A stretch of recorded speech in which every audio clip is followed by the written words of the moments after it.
Hey, a beautiful shot here of Cannon Beach to start our show here at 4 o'clock. Despite a few showers around the region, the majority of the area is dry today, and temperatures are turning up this week. Matt Tafino will have more in about 10 minutes. Hey, good afternoon. Thanks for joining us on this Monday. So here's what's happening. Oregon may have already reached its latest COVID peak, with hospitalizations predicted to start falling. And a new report shows the state's worst flu seasons have compared to the COVID surge. An overnight car chase in Salem turns into a deadly police shooting. 4 officers are now on paid administrative leave as the department investigates.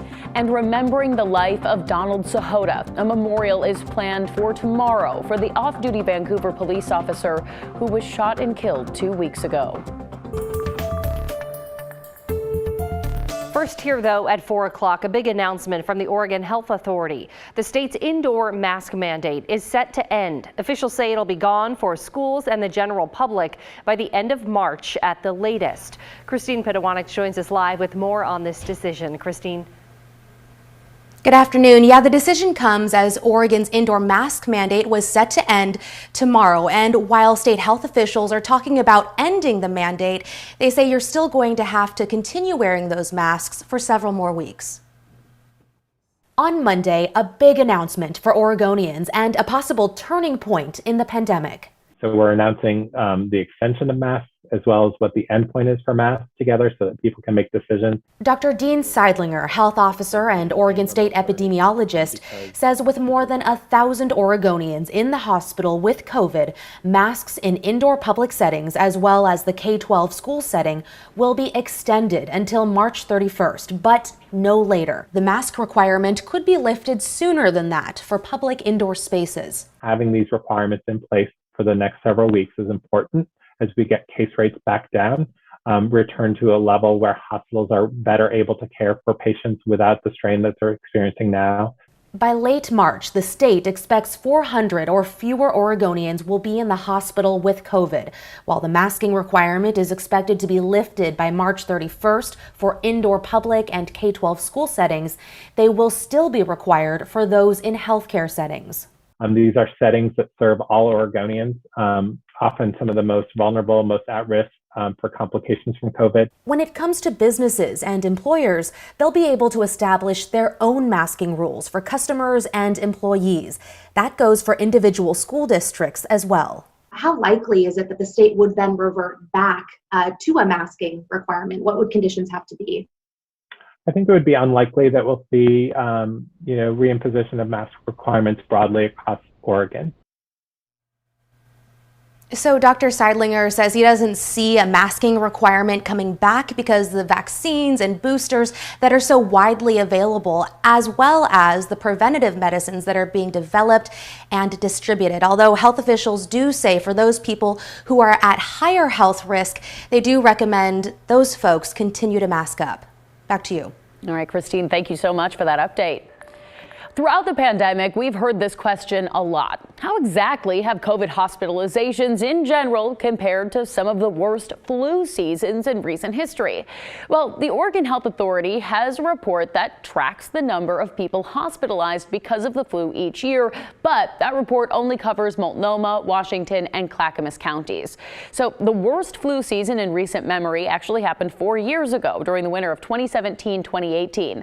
The OHA report shows the worst 2-week stretch during that winter saw about 210 people hospitalized with the flu each week. So now let's take a look at COVID hospitalizations for the same 3 counties. The highest line on that graph that you're about to see right there represents 371 COVID patients who were hospitalized during the week of January 16th. So obviously, 371 COVID patients is a far greater number than those 210 flu patients.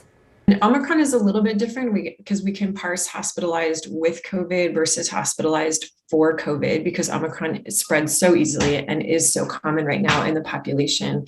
But I think even being hospitalized with COVID, there is still a lot of infection control procedures, a lot of extra work, frankly, for hospitals to protect their workers, to protect other patients. So I think it does reflect the workload. OHSU's latest forecast had yesterday listed as the peak for hospitalizations in the state, and it also predicts a sharp decline in those numbers in the weeks to come. An investigation is underway after Salem police shot and killed a man overnight. Authorities say the man led them on a chase after they tried to pull him over.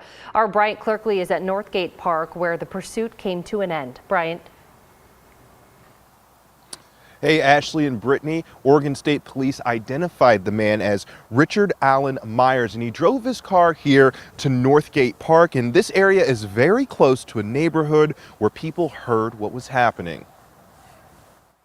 I was just up watching TV, and the next thing I hear is like 5 or 6 gunshots, and then I look out the window and all these cops are just flying down the street and flying into the park. This was the scene around Northgate Park early this morning. Crime scene tape up around the perimeter and a car sitting in the middle of the park.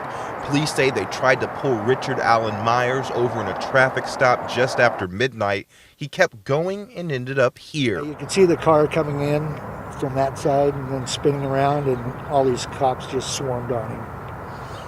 So that's about probably when the gunshots were heard. Carl is a neighbor who got some of what happened on video, which he turned over to authorities. Police say when they tried to make contact with the man, a confrontation started. That's when 3 other officers fired their weapons. Myers was hit and later died. A dog in the car was injured.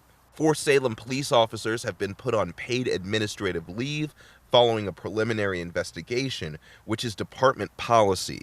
Neighbors in the area say the crime is starting to hit close to home. It's just uncalled for, what's going on nowadays. And the dog that was in that car, the family decided to put down. The Oregon State Police are still investigating. This is an active investigation, and we'll update everyone once we get more information. Brittany and Ashley? All right, Brian, thank you. 3 people have now been killed in separate shootings outside the same apartment complex in Northeast Portland. The latest happened just this past weekend. Our Mike Benner spoke with neighbors. Mike's just dealing with yet another deadly shooting outside their doorsteps. Yeah, Brittany, as you might imagine, there is some concern in the Argay Terrace neighborhood this afternoon.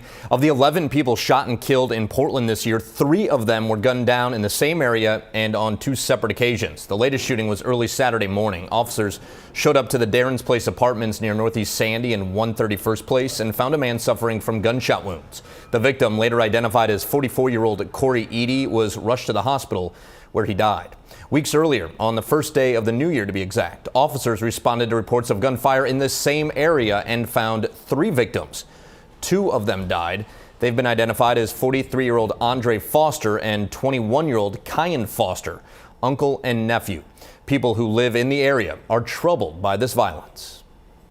It's really disturbing. Like I said, I've been around in this neighborhood a long time. My parents live out here, and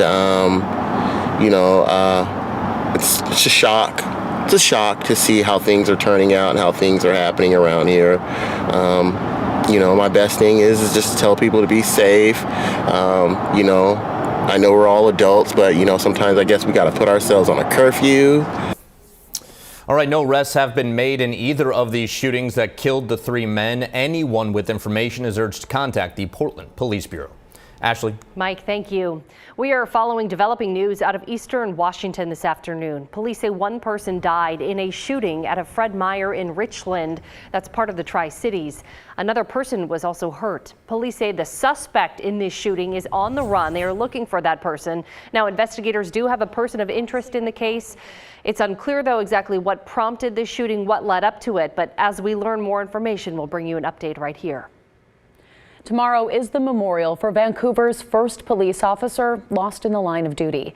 The public is invited to honor Officer Donald Sahota. Galen Etland tells us how you can pay your respects. A makeshift memorial sits outside the Vancouver Police Department in honor of Officer Donald Sahota. Balloons and flowers decorate a police cruiser with notes of support to VPD. These people are very dedicated. Lou and Jonita Munoz of Vancouver have volunteered at the police department for 13 years and will help hand out programs at Tuesday's memorial service. It is a privilege to be able to participate. Officer Sahota was mistakenly shot and killed outside his Ridgefield home the last weekend of January. A Clark County deputy fired the shots while chasing after armed robbery suspect Julio Cesar Segura. Sahota was off duty, but confronted Segura, who was trying to break into homes. Sahota's death marked the first line-of-duty loss for Vancouver police. Has never had to deal with something as traumatic. Brian Johnston runs the Washington-based nonprofit Behind the Badge Foundation. His team is in Vancouver helping Sahota's department and family and witnessing support pour in. Telephone calls, emails from all across the state and even across the nation. A foundation for the family is now set up. People can donate at any Chase Bank. And a memorial is set for Tuesday the 8th, starting with a motorcade procession at 10:30 outside Crossroads Community Church. The service starts at 1 o'clock at the A Casino Resort Ballroom. The public is invited, but encouraged to get there early to show proof of vaccination or a negative COVID test. The ballroom can hold about 2,000 people. And I suspect that we will probably get close to that, if not have standing room only. People need people. We need to mourn together. For volunteers Lou and Jonita, the message is clear. And you see the flowers and stuff here, but you can't see the tears and the prayers that have been said at this cause. It's a hurting community, folks. Many people here are feeling it. Tuesday is a chance to grieve, but also to heal. Galen Etlin, KGW News.